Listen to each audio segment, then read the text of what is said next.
Good evening, everyone. Welcome. Come on in. Welcome, Columbus. How are you all this evening? Come on in. Welcome. I would love for you all just to go ahead and get things started by letting us know where you're from. So feel free in the chat box to let us know what city you're from or what state you're from. Also, if you went to an HBCU, feel free to let us know as well. We love to connect with you that way also.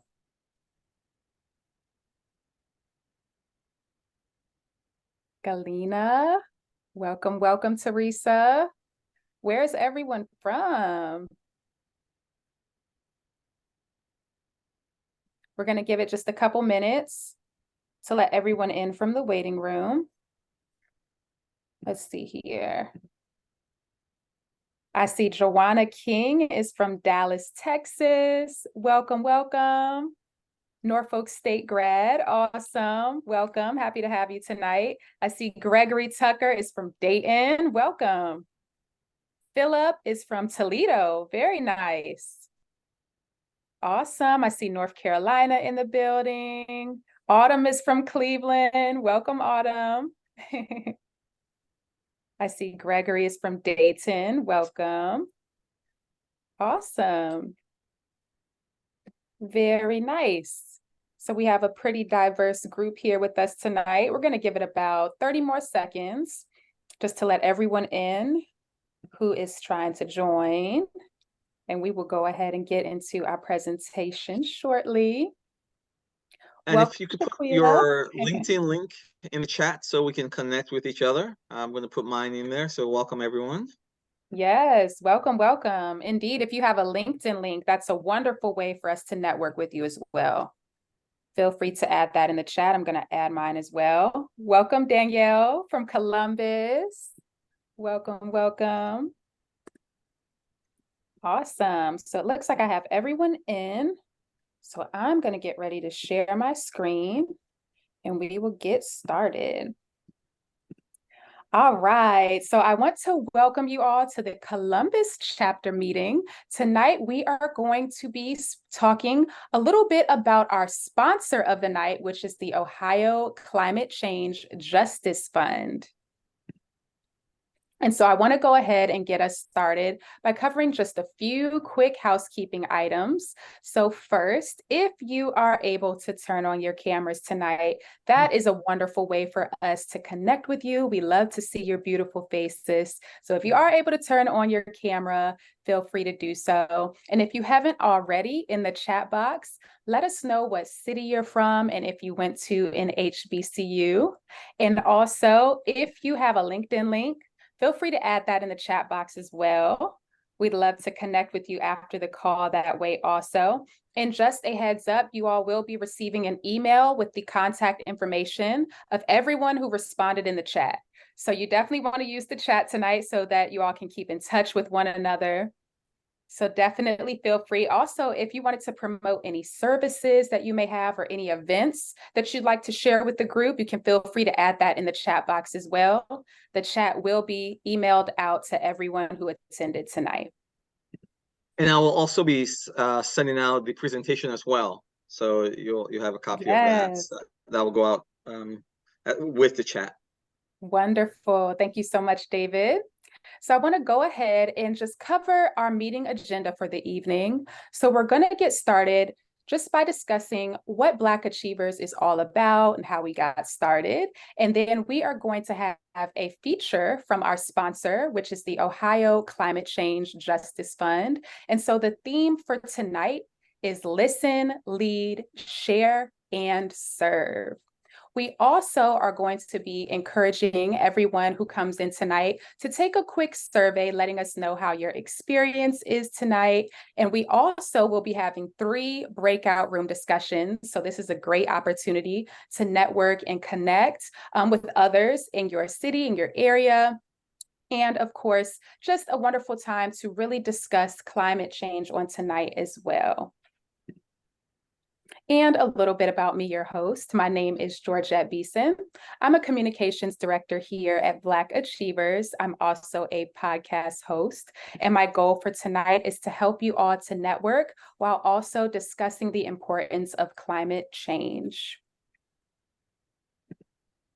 And our mission here at Black Achievers is to connect, educate, and economically empower the African American community. Black Achievers was originally founded by Michael Moore in 2018, and then we became a 501c3 nonprofit in 2020. And so here is our lovely team. So we're actually headquartered in Cincinnati, Ohio. We have a multicultural advisory board and donor base, and our leadership team has over 75 years of business experience.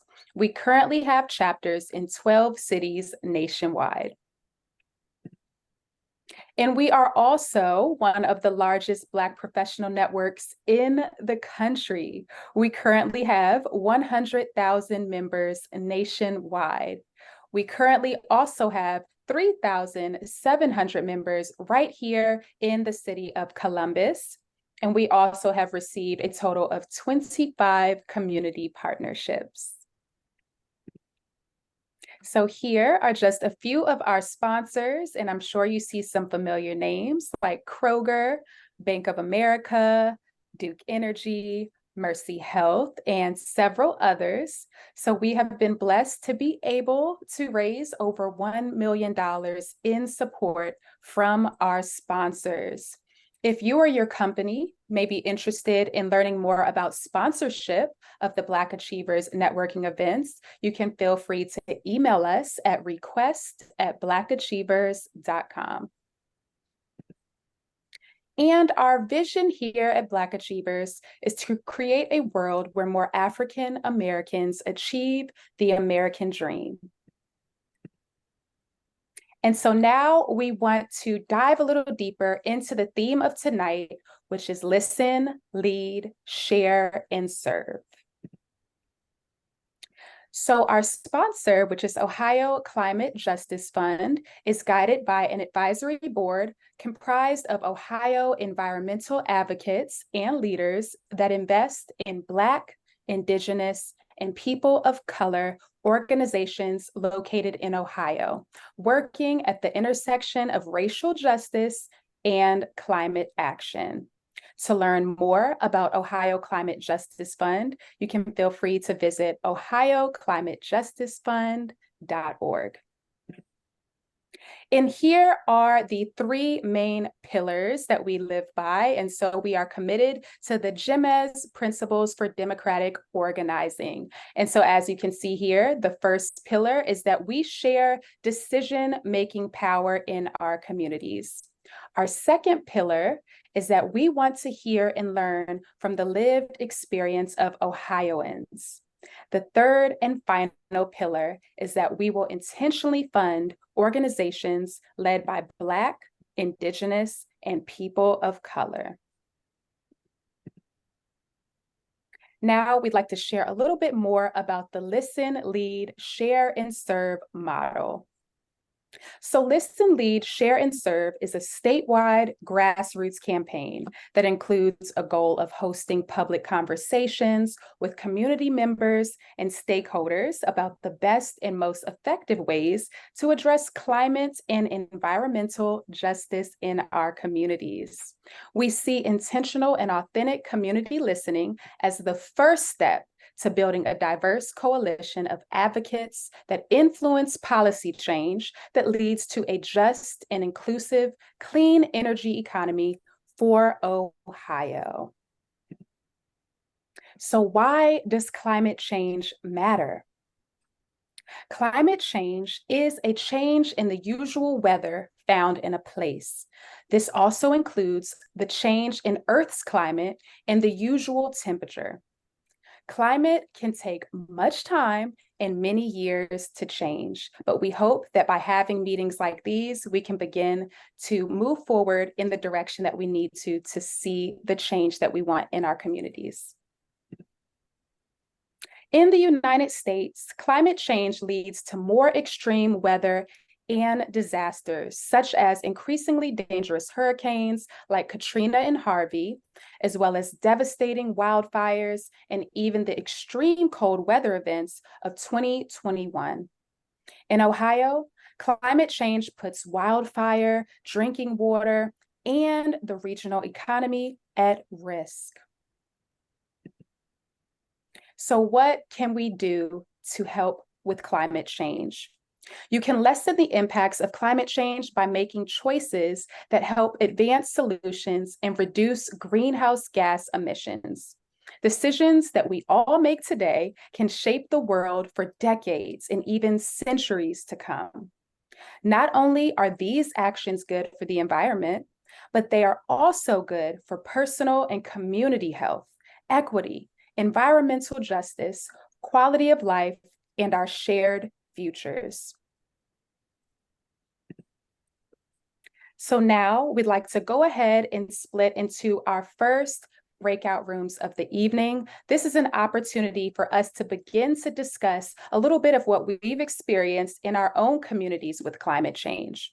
So everyone is going to be randomly put into groups of about 4 in a breakout room.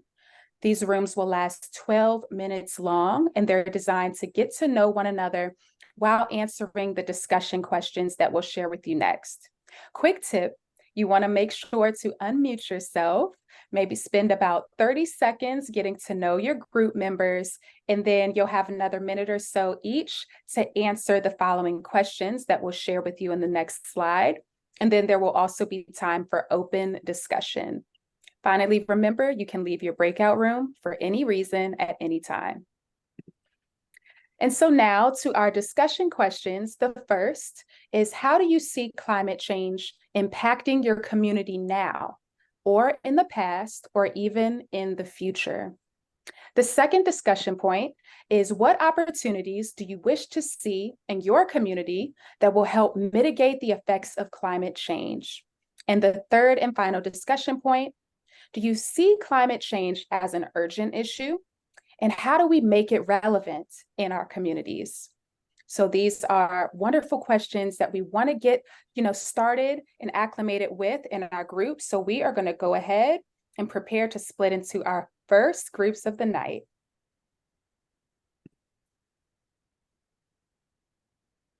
Yeah. And I'm ready. All right. Okay, let's see.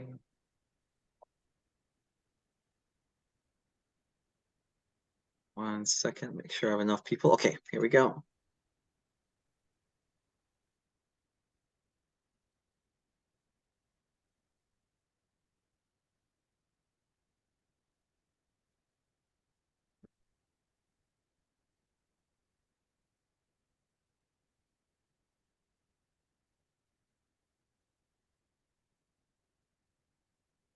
Hello and welcome to Black Achievers. We're super excited to have you all here with us tonight. We are going to go ahead and add you into a discussion room. That way you're able to sit in on the conversation. And we'll see you back here in the main room in about 12 minutes. Thank you so much for coming out.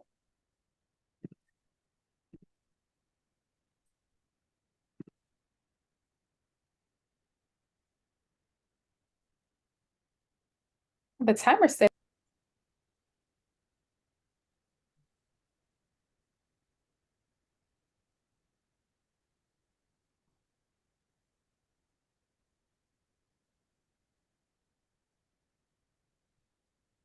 Hello, hello, and welcome back.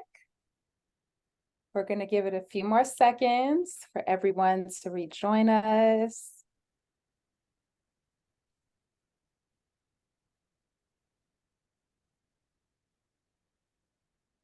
Give it about 30 more seconds.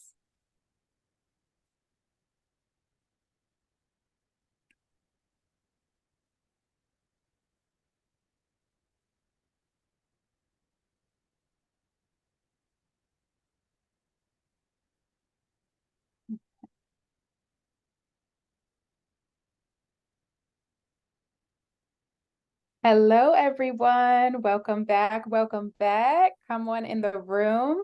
I want to go ahead and open the floor just for some open discussion. I would love to see if we can have one person from each room go ahead and share with us how the conversation went in your room. So I have the questions here on the screen. And if someone would like to volunteer and just share a little bit about what you all talked about in your rooms, we would love to hear it. So do we have anyone representing their room who would I like see to share? Danielle was trying to talk, so go ahead, Danielle. Hey, Yes, Danielle. yes, hello. So we didn't really touch too much on climate change other than, obviously we see that there's a need for that and just becoming aware of, what's going on. And so we kind of talked about just our own personal, kind of introducing ourselves to each other and talking a little bit about, what our interests are as far as, Nice. group. And because for me, I'm new here and I know one of the other ladies is too, and so just trying to figure out, we weren't 100% sure what was going on in the meeting, so very Mhm. glad to be here. We got to chat a little bit and get to know each other. So but not a lot about climate change, but ready and get involved. Very nice. Thank you so much for sharing. And I'm glad that you all were able to have mutual conversation and connect. So that's wonderful. That's what it's all about. Thank you so much. Awesome. Do we have anyone else who would like to share how the discussions went in their rooms? I'll go. Hey, come on in. Okay. So, in our discussion room, we did touch on climate change a little bit, but at the same time, being that we're the minority when we go into certain rooms, just being here, being able to appreciate this space, that was kind of like the topic of the topic of our discussion. Just realizing that once we get to these places and these higher ups, that there's not much diversity. I mean, my generation and even the generation before me is a lot more diverse now, but Yes. being able to give jobs to a certain type of people or a certain race or whatever the demographic may be is not okay. And we've kind of grown accustomed with being okay with it and just living under these microaggressions. And not only that, but being okay with just honestly just being okay with not being treated properly or not being able to have a standard to ourselves or hold an occupation because of Mhm. who we are, what we look like, even if we're more qualified, more skilled, or whatever the case might be, simply Mhm. because we are considered a minority. Mhm. Um, diversity just goes out the window, and that's not okay. We might think it's okay, or we might, just kind of grow comfortable in that, but it's honestly not okay. So Wow, that was do you mind if I powerful. jump in, Georgette, with just a quick question Yeah. for him? Because I mean, really great point. I want to ask you the question directly. So just from your perspective, because I think probably less than 30 would be my guess, but from your perspective, do you see climate change as an urgent issue now? And do you think it's relevant in your community? Yes. Specifically being that I do live in Ohio, the amount of storms we had over the summer and recently has been crazy. Multiple trees being knocked down and like just the environment itself, kind of being just torn up. So climate change, Ohio has always had crazy weather, but the fact that we're having 60, 70 degrees in January and it's warm when it's supposed to be cold, no snow on holidays, like that's an issue. That's not normal. So I definitely believe it's very urgent. Very good. Thank you so much for coming in and sharing, Philip. That was wonderful. Great feedback. And I'm happy that you all were able to have a powerful discussion in your group as well. Thank you so much. Thank you. And I see Awesome. Autumn Autumn. turned on her microphone. So go ahead, Autumn. Yeah, I just wanted to touch on kind of the tail end of my group's discussion, which I thought was really important and relevant. We all pretty much agreed that climate change is happening and it's an issue that we do need to focus on. But we more so focused on some of the hurdles that is coming with changes we're looking to make. So we Mm. kind of discussed, okay, we're working on trying to do EV chargers and how is that affecting things. But mainly the point I wanted to bring up was the technology piece or is one part of the issue, but the other major part of the issue is the mindset and getting people to buy in and also agree that this is an issue and be willing to change their lifestyle to address the issue. So the That's technology is one major piece, but also the buy-in and understanding, like as a community, hey, this is something important, and right. are you comfortable with changing the way we go about things? Mm-hmm.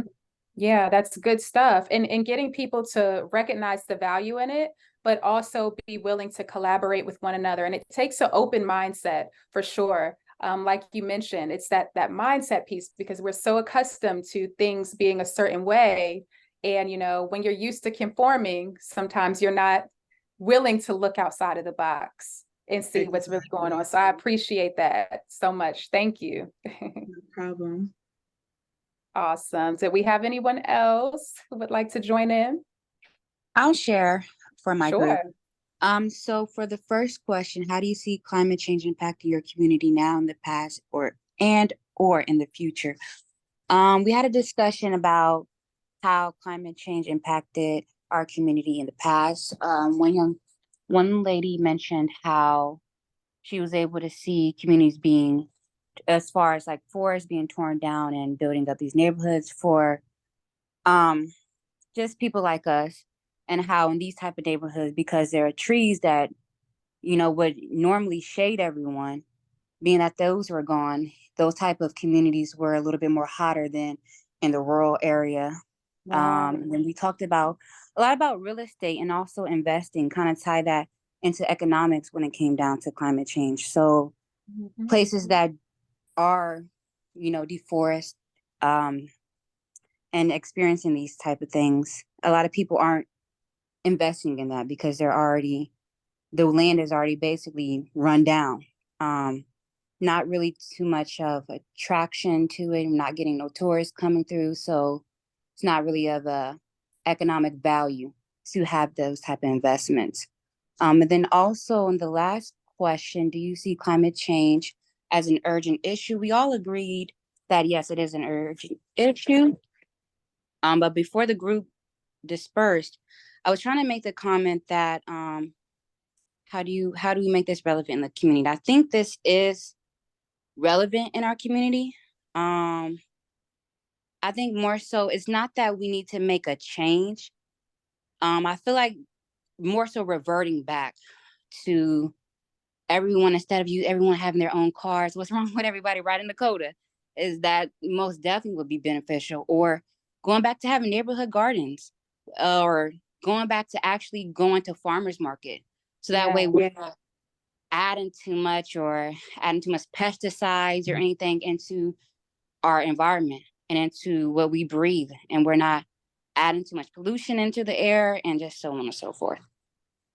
Wow, that was powerful. Thank you so much for sharing. I love how you covered all of the questions. I really appreciate it. But also, you contributed different ideas that we can begin to think about and incorporate into our daily lives. And, sometimes it just takes one or two people beginning to speak about it with their friends and their close community, and working together, like you mentioned, the garden, and even ride sharing. Possibly it's not comfortable necessarily, but when we think about the little things that we can do in our day-to-day life, it's practical and it's possible for us to do it. So thank you so much. I can like to Awesome. add on to what Devin had said, Mhm. in the sense that climate change is a complex issue. It touches many facets. In Mhm. fact, no one has really done a study.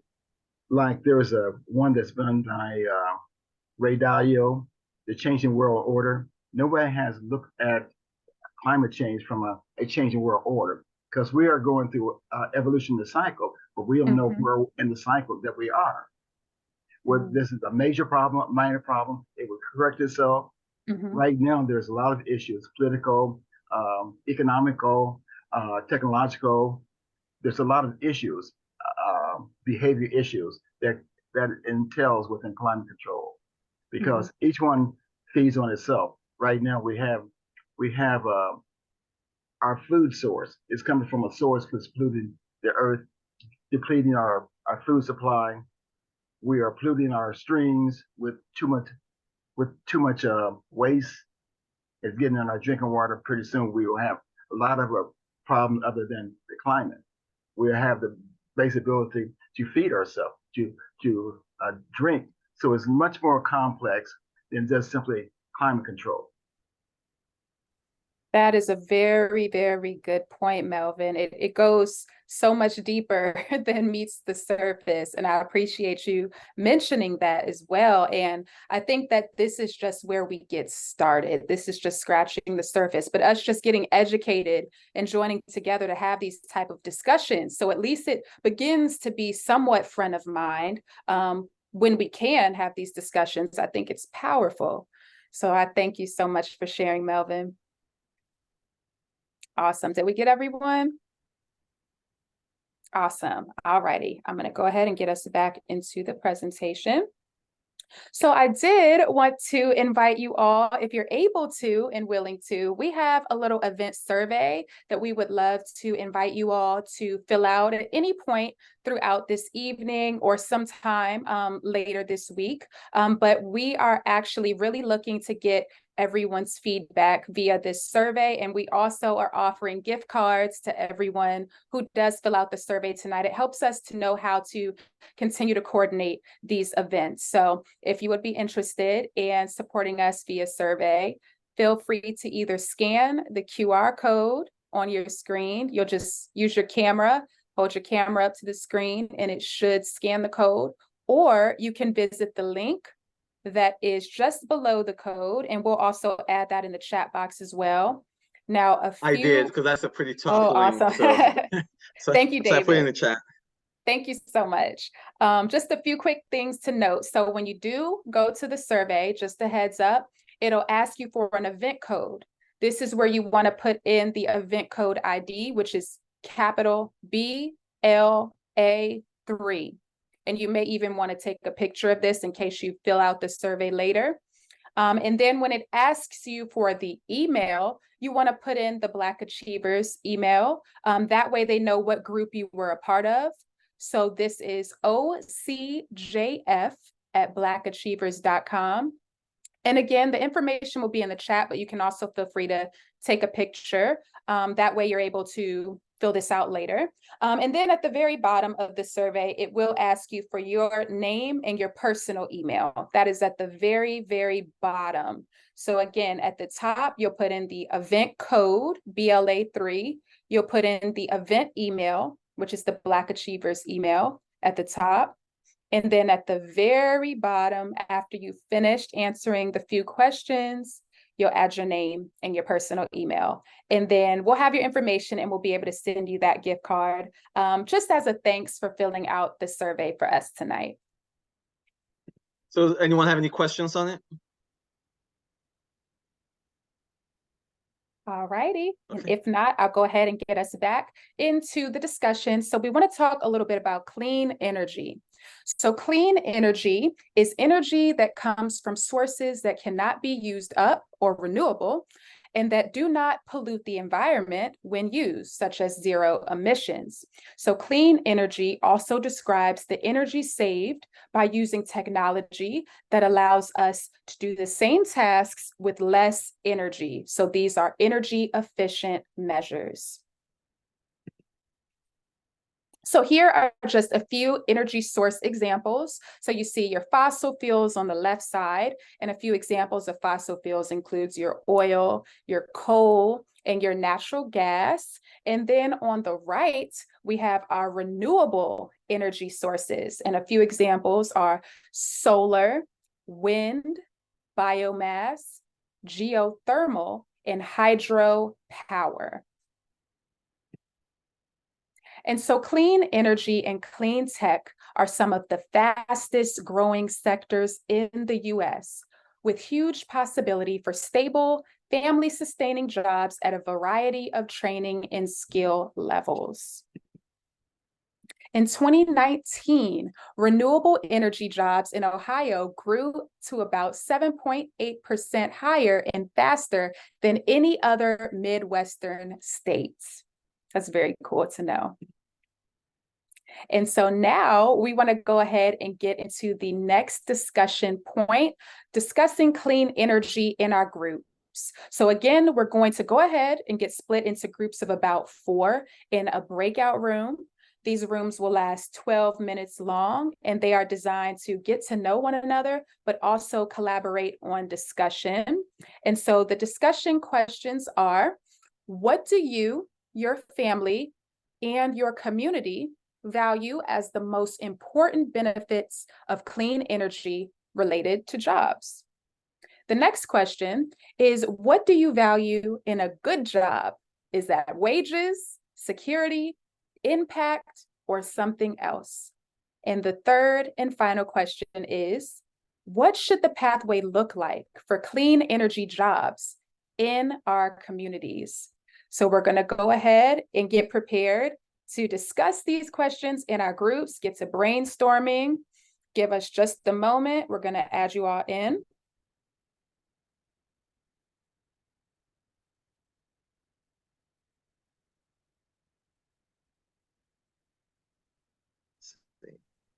Here we go. So just give me about 10 seconds. All right.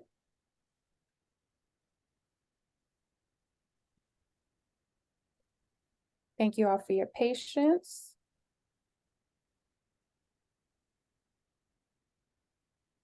Okay.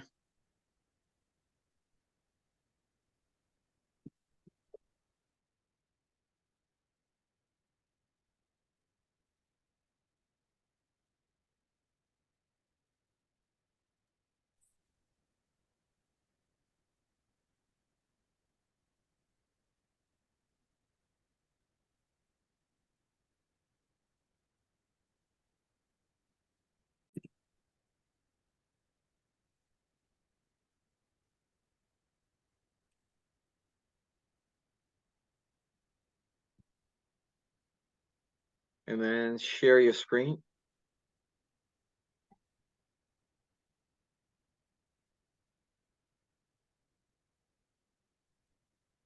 Hello, everyone. Welcome back. Welcome back.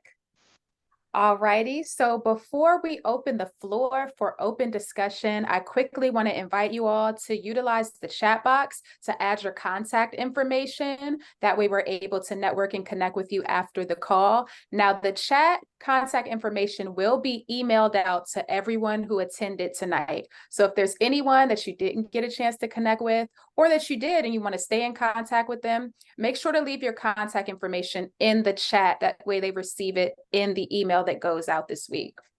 Awesome.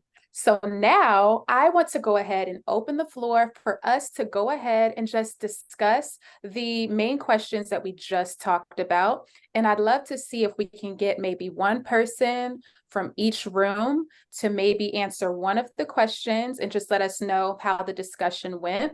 So do we have anyone from any of the groups who would like to share or who has any feedback on any of the questions that we discussed? Breakout 4. We was in a room, breakout 4. Melvin suggested, who was our leader, I felt like. He suggested since I pursue my PhD, that I might as well go ahead and just let y'all know. So I did an assignment about 3 weeks ago that said that the Germans wanted to compete with Tesla and because Germans had held the market on cars. Well, no longer do they dominate the car market because we need electronic vehicles. Electronic vehicles, in order for Germany to even compete with electronic vehicles, they got to be willing to make partnerships with like Microsoft and AI and NVIDIA for years and years to come. So what is happening is our president, Biden, he prides himself on unions. It's just that a lot of people, or 3 unions in particular, are willing to go on strike. Now, this is jobs that are affected directly by climate change. We need EV vehicles. That's where we're going to go, because the other way that we've been doing it has been affecting our climate negatively. So now we have 3 companies about to strike, which are largely people of color, because I had mentioned that people of color, we're usually working the fields. We're usually the field people. And so it's going to directly affect the field people if we don't start doing self-development. See, I love companies that hire you and allow you to have some time, some personal time to invest in yourself, some personal time to get some education. So Yeah. go and gravitate towards those companies that allow you to get some extra education. I remember working in the working for Columbus City Schools. They actually allowed us to take classes with another university for a couple of years just to improve ourselves. That's Wow. what you want. But Yeah. what I need us to start figuring out is that way that politics and climate change and the future is definitely electronic. And I was also mentioning that we largely get hung up on the big words. A data scientist is basically someone saying it's 18 people in this call right now. We all are data scientists. We could do that. Computer science is how we're working the Google. Google is in monopoly right now, and for the next 10 years, they're going to be fighting to say that they're not. We know they are. So I need everybody in this room to continue to let people know. Go in a direction of self-development. That is the only way for us to stop being so field-oriented. That's excellent stuff. Wow, you covered a lot.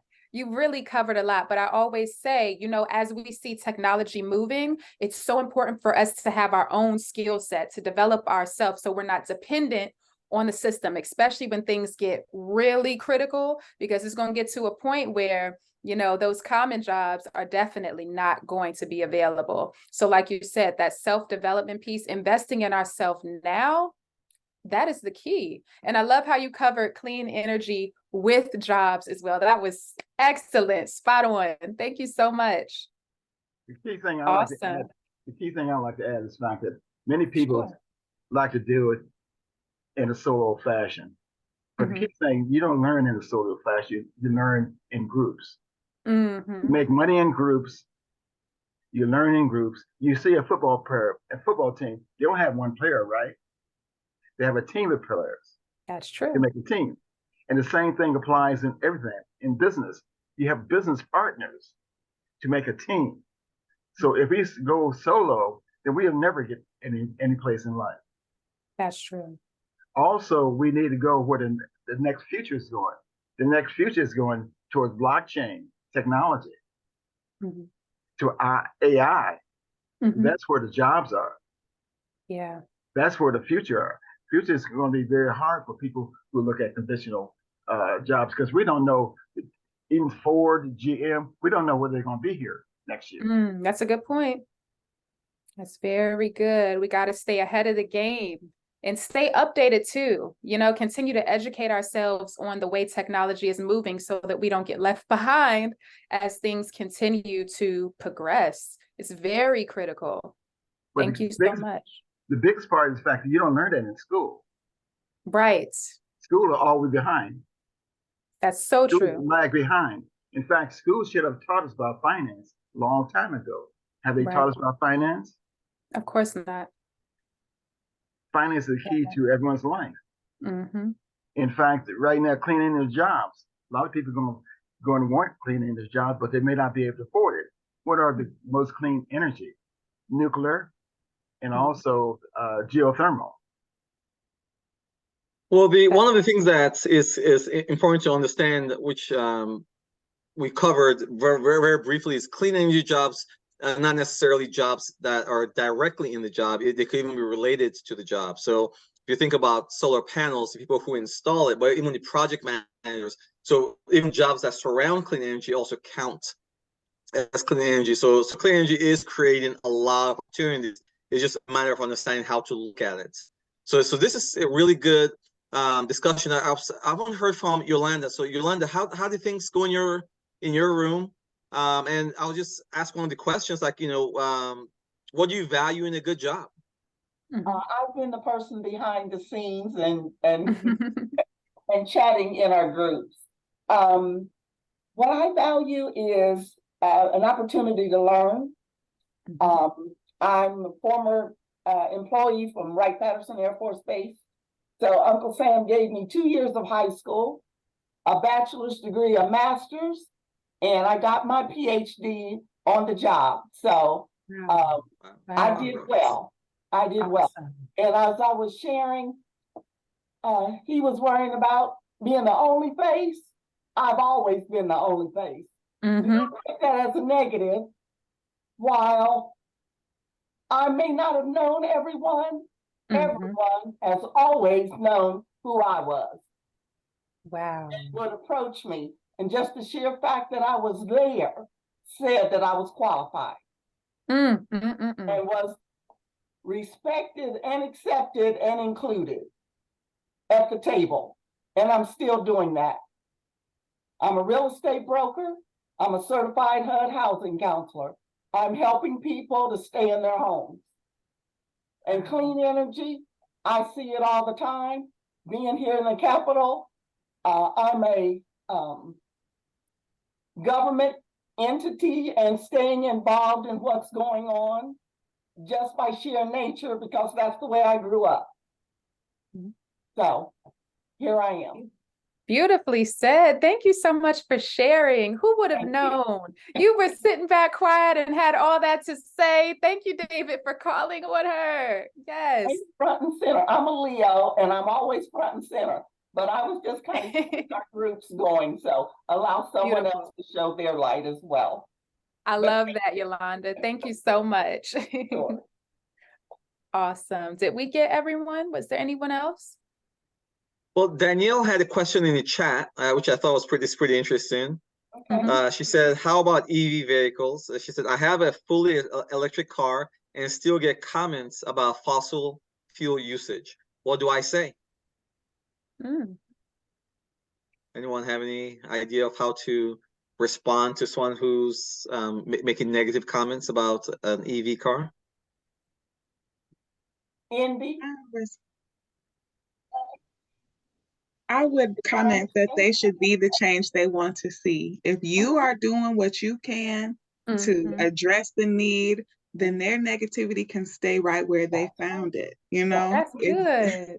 Because what Absolutely. are they doing? What are they doing? high. How does it even compare?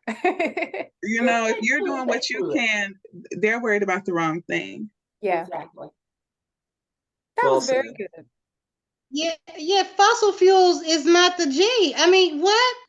Oh my goodness. So that person is backwards in thinking. You just let them know that you are forward thinking and you're thinking about your children's future when you got that EVV. Beautiful. That's good stuff, y'all. Thank you so much. Did we get Awesome. representation from every room? Yeah, Or did did we get miss a everybody? room? I don't know. Did we I get everything? see Teresa. Just want to ask you, let me see, what's a good question? What do you and your family and your community value as the most important benefits of clean energy related jobs? Curious what your perspective on that is, Teresa. Oh, are you asking me? Yes, yes. Oh. So in our group, I think what we talked about is ensuring that there were jobs in the energy field that everyone, should they want to go in that field, could access. You know, when you are an employer and you create jobs for people, you're essentially helping to put dollars back into the economy.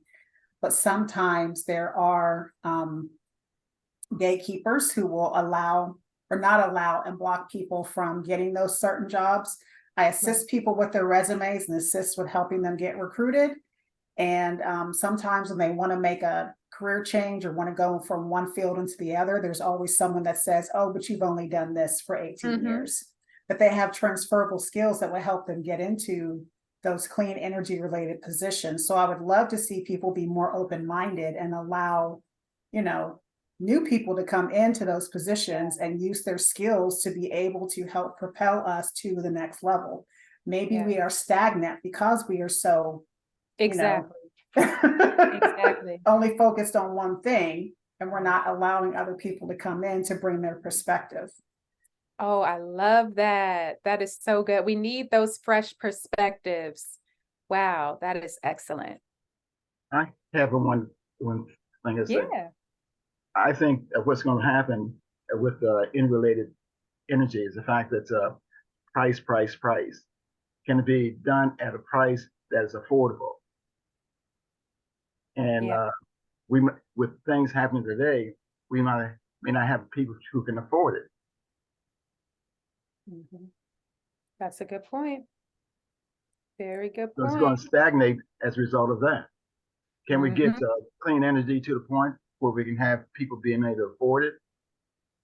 Mm, But how that's many good. people have excluded themselves by not taking advantage of the computer generation, or even bothering to learn, or taking an occasional class? You can't leave Yeah, it to someone else. You have to take the initiative. When you get in a position, you learn everything, that's not true just too. what's yours. Mhm. You have to make yourself invaluable. No Yeah, one's So, going to do that for you. that's good stuff. We have to well, maximize every opportunity we Every time. can. Yes. most people do that when they have a big enough why. A big enough what? Why? A big Why? enough why. Oh, Mhm. A lot of people don't have a big enough why to do anything. That okay. makes sense too. They re, Yeah. they're very complacent in terms of what they want to do. Okay. Okay.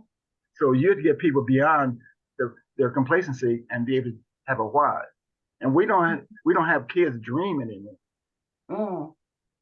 Yeah. In order to do something, you had to be a dreamer. And Okay. they beat that out of a kid when he's in school. You cannot sit there dreaming. Yeah. So there's a That's, lot of things, a lot more complex than just a simple question. A lot more things that interplay with each other. I get that too, because a lot of times when people are driven by their why or their purpose, they are a lot more driven to continue to educate themselves because they know why they're doing it, opposed to, you tell someone this is a good idea, but they don't have a purpose in mind. You can't force someone to want it. So I get that too. That's true. That's good stuff. It's Well, like this pushing conversation, yeah. it's like Did I hear pushing the someone? rope. Have you ever pushed the rope? Yeah, that's true. And That's kids good. today, they don't have a purpose. They don't have a why. Right. Exactly. Exactly. That's good stuff. This conversation has been very powerful, and I want to go ahead and get us into the next slide so that we can finish up. We have a few more discussion points that we really want to cover. Okay. Now, first, I want to let you all know, for those who joined us a little bit later or into our second session, we want to let you know that we are interested in getting feedback from you all on tonight's event.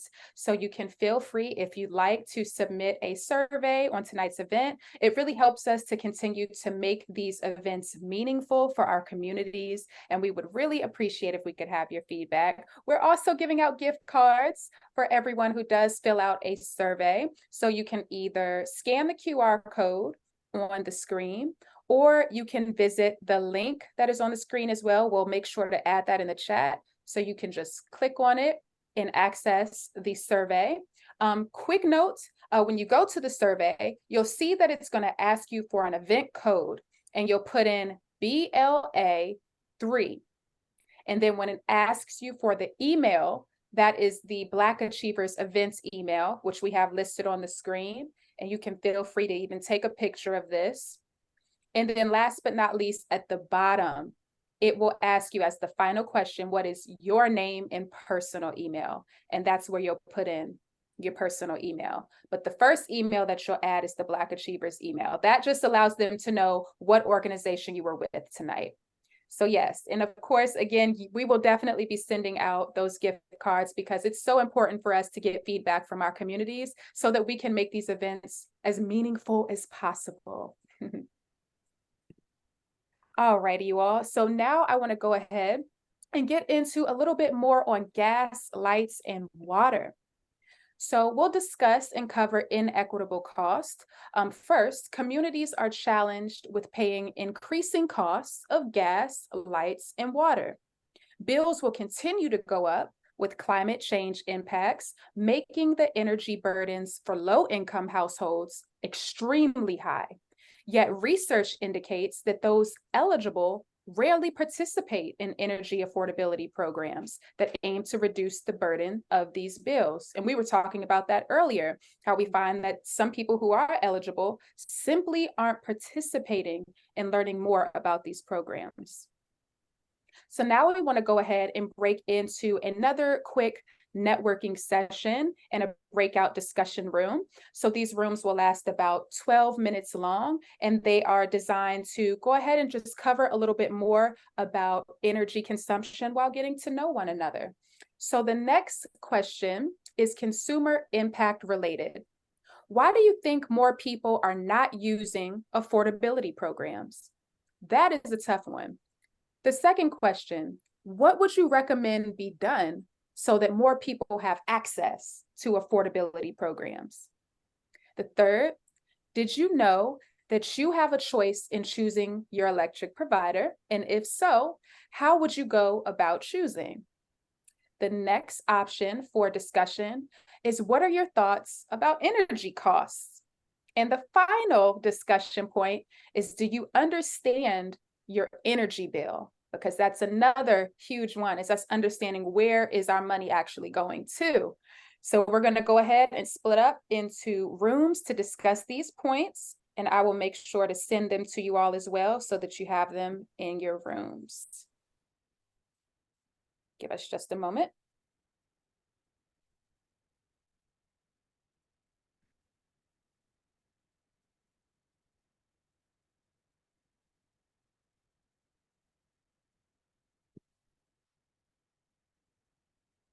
Okay.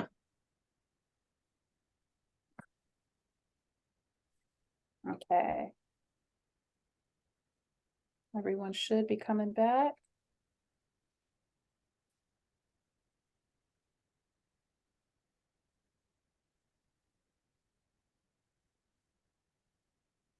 Okay, and then share your screen so they come into the questions.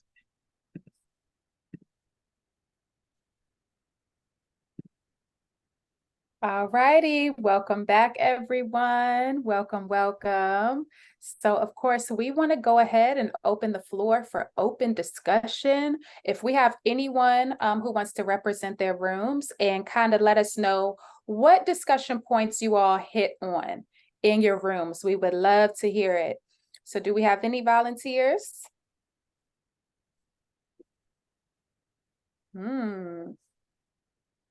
Let's see.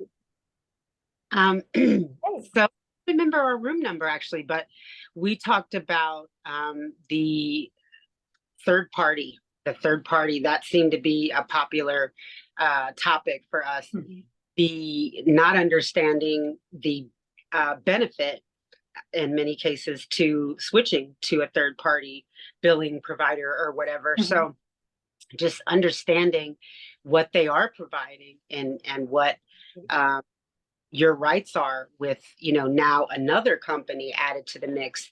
So dealing with, their processes or whatever. So just navigating that is a nightmare for some of us. And it's scary enough that we're just like, no, I don't want to, I don't want to bother. I have the good fortune, I guess, of having a mother that retired from AEP. So I learned stuff from her about, paying for the infrastructure, paying for the regulatory requirements that are added on a regular basis. I mean, as we see tragedies and things that happen, they have to change what they do. And that means more cost to the consumer to keep up to, provide this safe and clean energy. So they do make tons of money, but they also spend tons of money. Yeah, the very good information, very insightful. Thank you, Danielle. Awesome. Do we have anyone else who would like to share? Yeah, I would go for my group and Hey. add, there are probably some other people who will add other things. But I guess we looked at things from an economic point of view.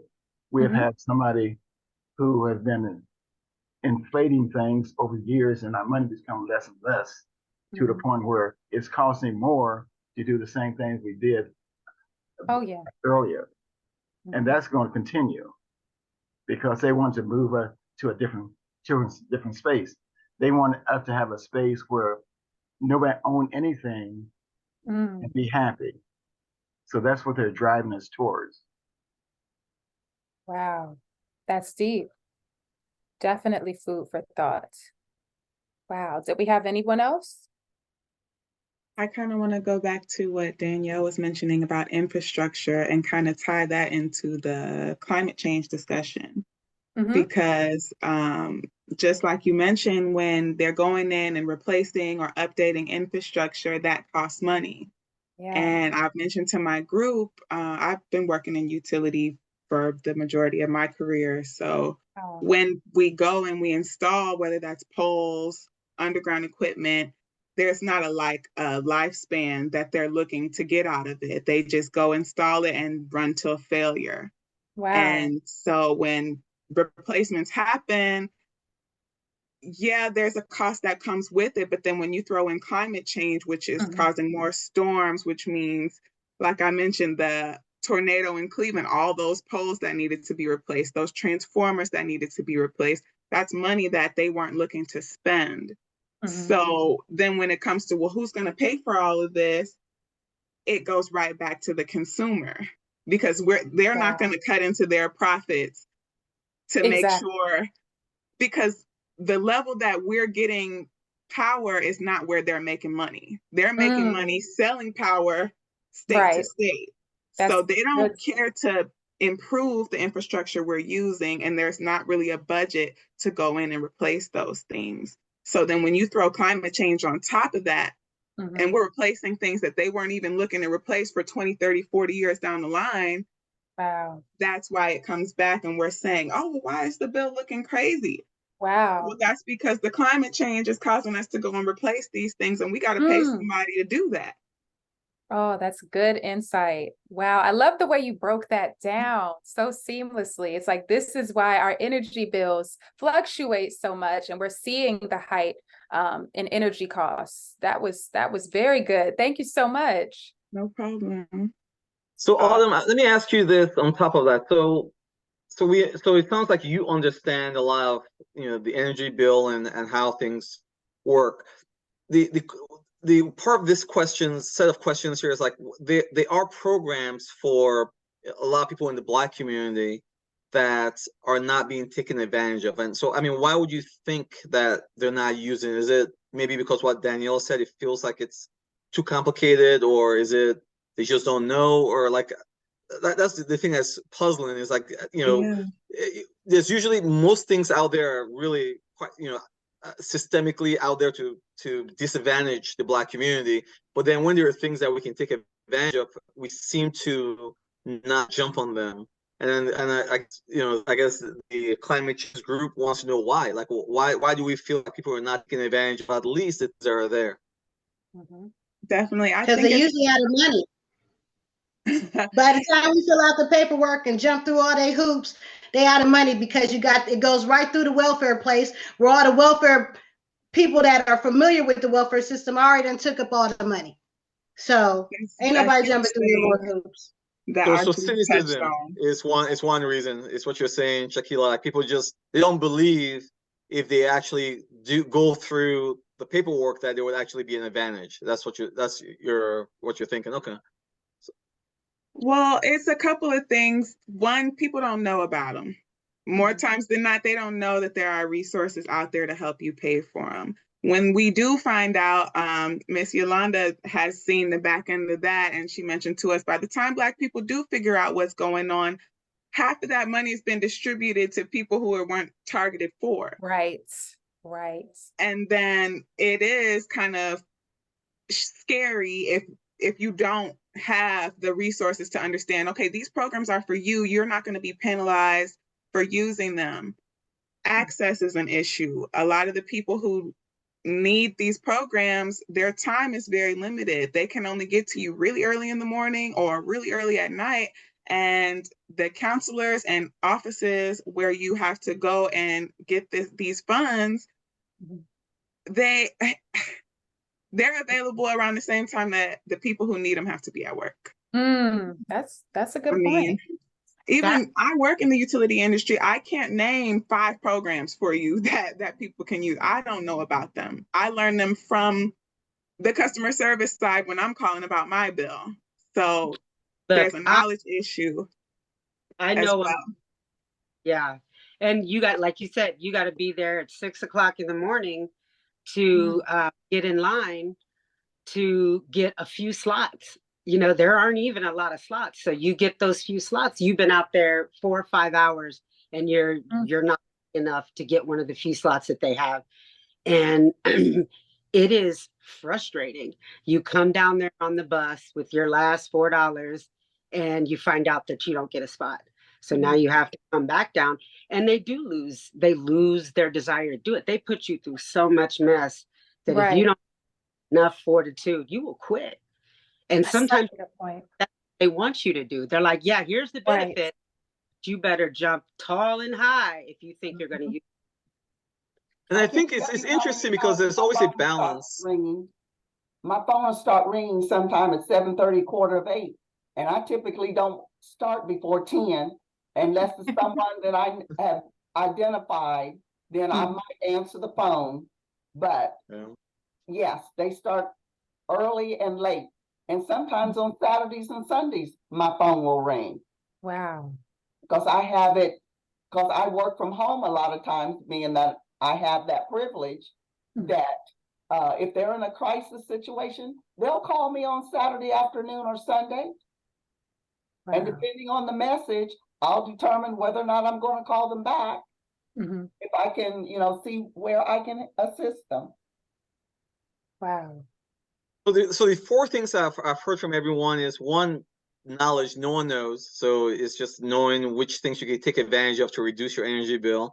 The other is being a little bit cynical. If, like, even if I go through this whole process, it's still not going to do anything.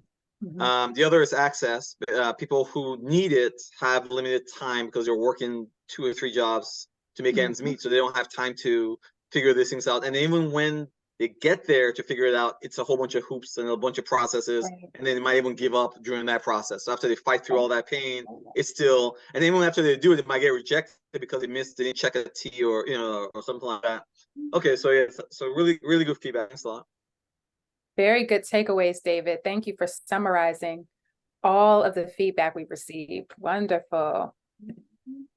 All righty. So again, we just want to quickly invite you all. If you haven't already got the survey link, we just want to let you know, again, we are collecting surveys from everyone who did attend, if you're able to, and we are giving out gift cards for those who do respond. Now, if you did already fill out a survey, could you just put it in the chat or raise your hand, let us know so we can make sure you get your gift card if you've already done it.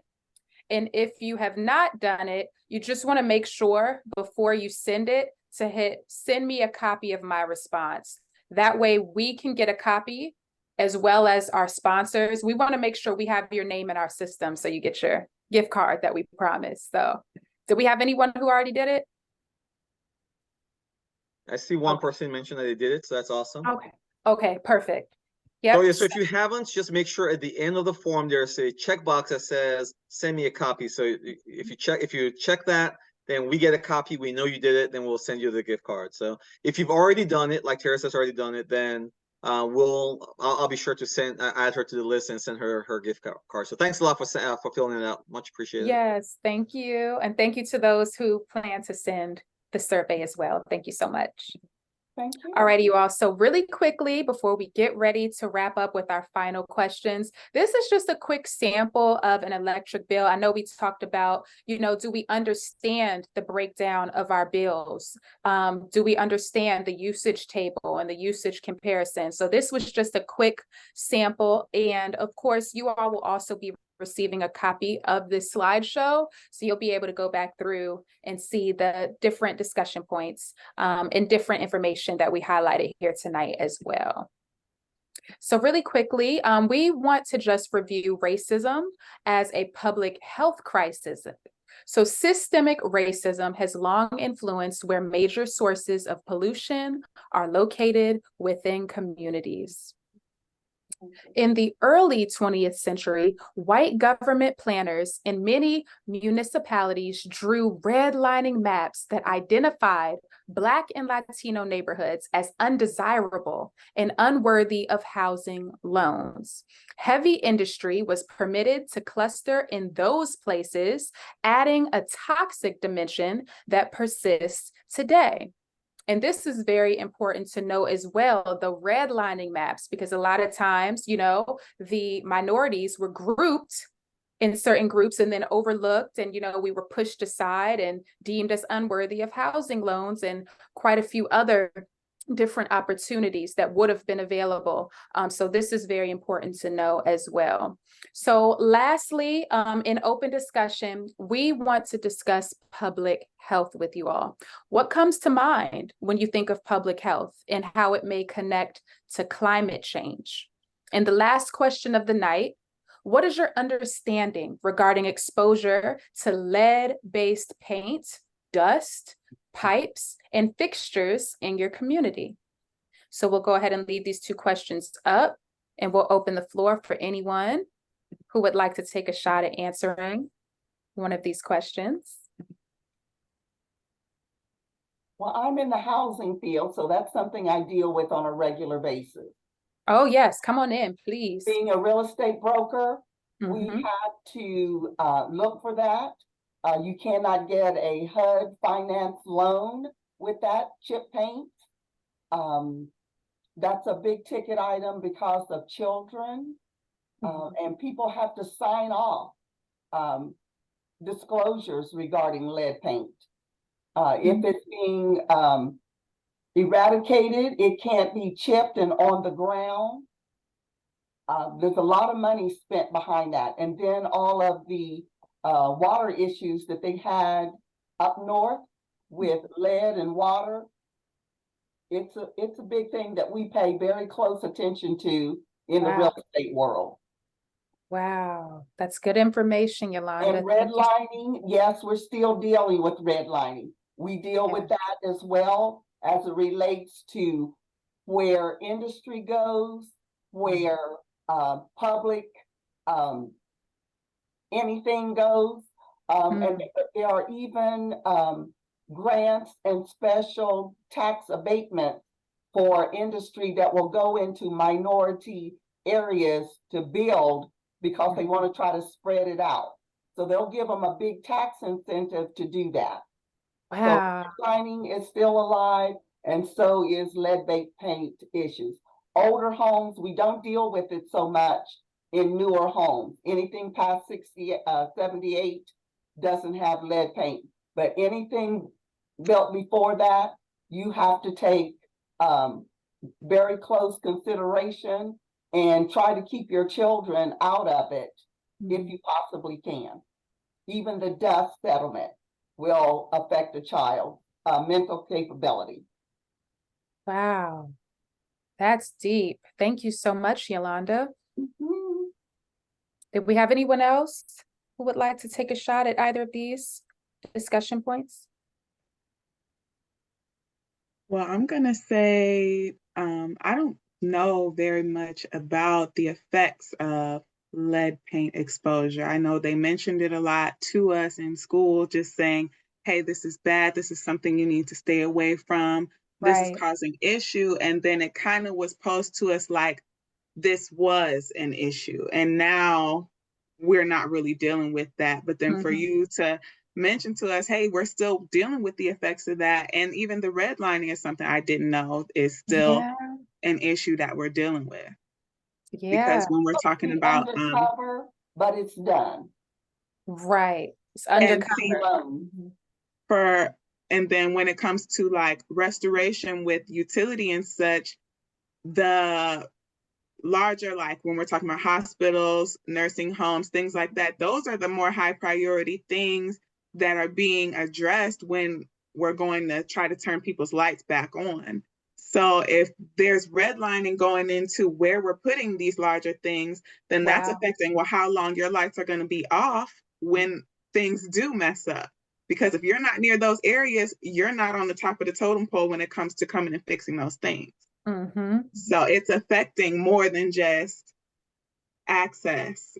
I mean, because your power could be out for weeks depending on how far you are from these places. So Oh, man. I didn't That's know good that, stuff. but yeah. Yes, thank you. Thank you, Autumn, and thank you, Yolanda, both of you, for all of that insightful information and helping us to really, draw the key points together and see this for what it is. Wow. It's good stuff. Did we have anyone else who wanted to add in by chance? Yeah, I want to come in real quick, if possible. Sure. So listen, so this is, the issue about the lead paint is very interesting. It still has an effect on our community.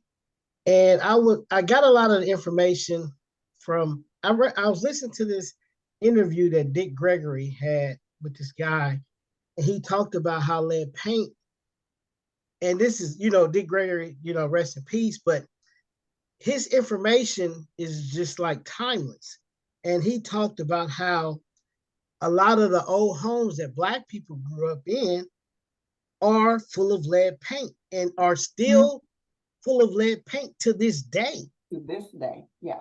And he talked about how if you just look at it, a lot of the, the cancers, the asthmas, and all of that stuff is coming from the lead paint houses. And, I heard a lady, I really didn't hear it because I kind of walked away, honestly. She was saying that she does real estate. And I know that like they have to go and be sure that those issues are addressed.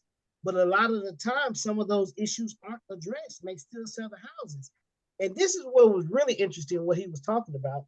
He said that, so if they go in a house and there's lead paint, they'll still paint over the lead paint. Wow. Okay. Yes. Y'all got to go check him out. He cold. So the lead paint is still there. So the issue is still there. This is on YouTube? Where did you hear this? This is all, it's an interview he did with this guy. I can't remember. I wish I could see it, but maybe I can try to look it up while we on here. But yeah, so he talked about like the paint is lapped over the paint and it's still there. So just imagine all of our houses in our communities that are lead paint. Oh, did y'all fix lead paint? Yeah, we painted over it, but it's still there, releasing or emitting the danger toxins to our bodies. So that's a real big issue. Yeah. So wow. I just thought I'd add that in there. Yes, thank you for bringing that to our attention. It ties in the earlier points that we made with the lead-based paint still very much being in existence. Yes. And if by chance you're able to find that video in the next few minutes, can you please? All right, cool. Put it in the chat in the because chat. I would love to see that too. Yes. And Georgette, I would add on to that is I think lead-based paint is what we see, what people know about. The bigger problems are the ones we don't know about. All the pollution that all these industries, all these companies, all these corporations have been pouring into Black communities, into the water nearby, we just don't know about. And then, so yes, maybe they stopped, maybe they reduced it, but it's still there, still lingering. Even redlining, maybe they don't officially do redlining, but the damage is done. If you've redlined, allowed industry into a certain community, put a highway right through it. So yes, you're not doing more, but I mean, you've like property value is decimated. So it's one of those things where you do a lot of damage and you say, well, we're no longer doing damage. Well, that's not good enough, Right. So I think so we're kind of still dealing with the after effects, and it's just still paying for it. Disappears because they stopped doing it. Well, what about what already has been done and we have to deal with, so that kind of reminds me of the Malcolm X quote where he's like, oh, if you put a knife in my back and you take it out 6 inches, or even if you fully take it out, that's not solving the issue. The issue is solved when you begin to heal the wound. That's exactly what I thought of when you said that. That's good. There's this Melvin. There's one thing that naturally occurs in the person is reduction of glutathione within our bodies. A lot of us are under stress, so that can have stress-related issues, debilitating issues that we have. And we don't study that much. Even when we go to a public health service, they know very little about those type of things. They would give us a sledgehammer to solve a hammer issue. So many things that happen to people in terms of debilitating diseases come from their own body having a lot of stress on it. That's a good point. And it's stressful being Black in the US, I'll tell you that. So Yes. so that's not just all the drama, all the stuff we're talking about today, you know, it's just all that adds a up. lot of stress. The neighborhoods, you're stressful. Sometimes you cannot walk down the neighborhood without being attacked. Right. We have stress on our jobs. We have stress trying to make our ends meet. So there's a lot of stress on. So we eat away at ourselves. We don't know how to do things to make sure that our body stays healthy. That's very good too. That's very good. We're put in such a predicament that we have to fight for so much that now it's like our bodies are breaking down while we're still trying to fight, still trying to make it out.